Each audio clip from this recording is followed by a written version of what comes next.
जय भीम, जय मीम। मेरे सभी हिंदू और मुस्लिम भाइयों को कादर शाह सैयद का सलाम। मैं गुस्सा भी आता है और कुछ लोगों का दोगलापन देख के हंसी भी आती है। अंजार, कच्छ के अंजार तालुका के चंदिया गांव में हमारे सथवारा समाज यानी कि देवी पूजक समाज की एक बेटी को राहुल नाम का एक शख्स उसको गर्भवती करता है।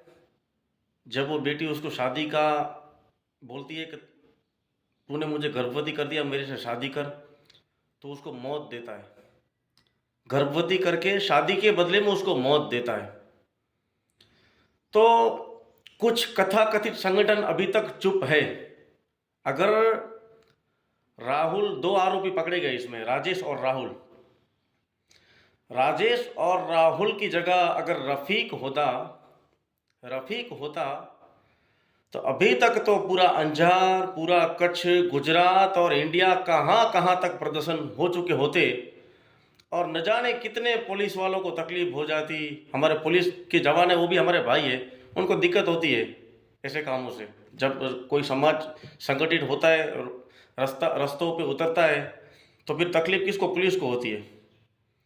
तो पहले तो मैं ऊपर वाले का थैंक गॉड, उसका दिल से शुक्रिया अदा करता हूँ कि इसमें आरोपी मुस्लिम नहीं है। हालांकि मैं इस चीज़ से बहुत नफरत करता हूँ, हिंदू मुस्लिम। मैं 8 सालों से, पिछले 8 सालों से ये बता रहा हूँ कि जो आरोपी होता है, जो आतंकवादी होता है, उसका कोई धर्म नहीं होता, उसका कोई मजहब नहीं होता है।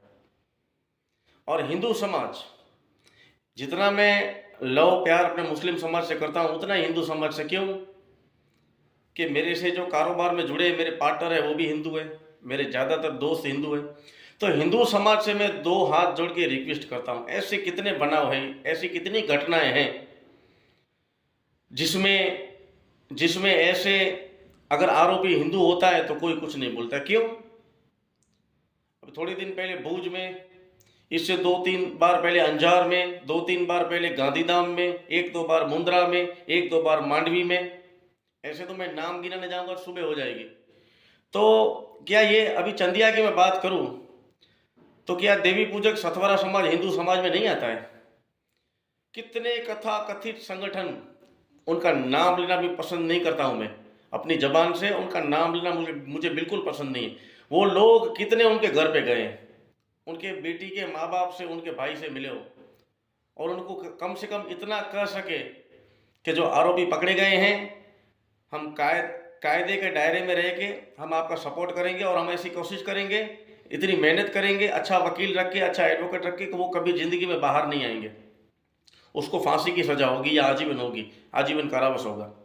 इतना तो कम से कम जाके बोलो, कुछ तो शर्म करो, कुछ तो शर्म करो। अगर शर्म नहीं आती है तो हाथ में पानी लो, चुल्लू पर पानी, उसमें डूब के मर जाओ, उसमें डूब के मर जाओ। अगर आरोपी राहुल और राजेश की जगह अगर रफीक होता तो क्या होता सबको मालूम है। तो हिंदू समाज अब इस बात को थोड़ा जहन में ले, मुस्लिम समाज भी होशियार रहे, हिंदू समाज भी होशियार रहे। कुछ कथा कथित संगठन सिर्फ पैसों के लिए करते हैं, सिर्फ नाम कमाने के लिए। उनको हिंदू समाज से, मुस्लिम समाज से कुछ प्यार नहीं है, मोहब्बत नहीं है। और आतंकवादी किसको कहते हैं? आतंकवादी किसको कहते हैं? जो बेजुबान जानवरों को, इंसानों का जो खुलेआम कत्ल करता है, बेगुनाह इंसानों का जो कत्ल करता है, उसे आतंकवादी कहते हैं। तो अगर कोई नाम का मुस्लिम है, नाम का हिंदू है, जात देकर तुम उसको मारते हो, तुम आतंकवादी नहीं हो तो क्या हो? तुम आतंकवादी नहीं हो तो क्या हो, और मुझे बताओ। तो मैं, और ऐसे बहुत सारे राजकीय पक्ष हैं, और मैं बात करूं हमारे भीम आर्मी की, तो हमारे जो अध्यक्ष हैं, जो हमारे सांसद भी हैं, चंद्रशेखर आज़ाद, और ऐसे दलित, मुस्लिम, हिंदू, कोई भी अगर गरीब है और उसकी इतनी कैपेसिटी नहीं है कि कोई इसके लिए लड़े, तो उसकी आवाज़ संसद में उठाते हैं। मैं इस मंच से हमारे ऐसे नेताजी चंद्रशेखर आज़ाद को भी सलाम करूंगा कि ऐसी आवाज़ें उठाते हैं। अभी उनकी वजह से ही हिंदुस्तान जिंदा है। ऐसे चंद्रशेखर आज़ाद जैसे लोग हैं ना, उनकी वजह से ही ये हमारा जो देश संविधान है वो जिंदा है। हमारे कच्छ के प्रमुख हरि भाई और हमारे जिनका गुजरात में ओहदा है, ऐसे और बहुत सारे संगठनों के साथ जुड़े हैं और हमारे भीम आर्मी के सदस्य हैं और उनका भी ओहदा बहुत अच्छा है गुजरात लेवल पे। ऐसे हमारे इकबाल भाई जत, ऐसे युवा लड़ते हैं ना। और हमारे भीम आर्मी का एक एक कार्यकर्ता योद्धा है और कच्छ में टीम सक्षम है, मुंद्रा में भी टीम बनेगी। लोग इससे जुड़े और इतिहास में बार बार बोलता हूँ, इतिहास मर्दों को होता है। गुजराती में कहते हैं ना, माए कांगलाओ इतिहास कोई दिन न हो। तो मर्दों के साथ जुड़े, ऐसे संगठन के साथ जुड़े जो सबकी आवाज़ बने, जो सबके अगर इसमें आरोपी मुस्लिम होता तो भी मैं बोलता। हिंदू मुस्लिम मैं ग्रुप चलाता हूँ 2018 से, लेकिन भेदभाव नहीं, दोगलापन से मुझे नफरत है। हमेशा बनो तो मर्द बनो, सच्चे आदमी बनो। इसमें अगर आरोपी मुस्लिम होता तो मैं बिंदास बोलता और बहुत बार बोला हूँ। तो ऐसे जो कथाकथित संगठन है उससे दूर रहो। और मैं ऐसे कथाकथित संगठन से ये गुजारिश करूँगा कि अगर आपसे कुछ नहीं होता है तो ऐसी गंदी राजनीति छोड़ो, और अगर कुछ नहीं होता है तो चुल्लू पर पानी लेके डूब के मरो।